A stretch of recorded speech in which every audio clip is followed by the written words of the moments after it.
विकसित भारत से हमारा तात्पर्य है एक ऐसा भारत जहां हर नागरिक के सिर पर छत हो।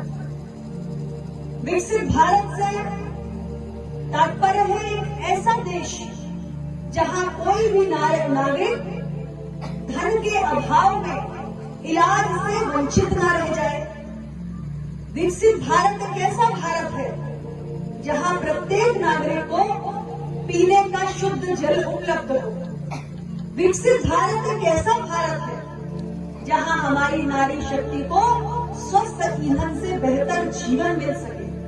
विकसित भारत एक ऐसा भारत है जहां हर नागरिक के पास बैंक में उसका अपना खाता हो। विकसित भारत एक ऐसा भारत है जहां हर नौजवान के पास हाथों में हुनर हो, रोजगार हो।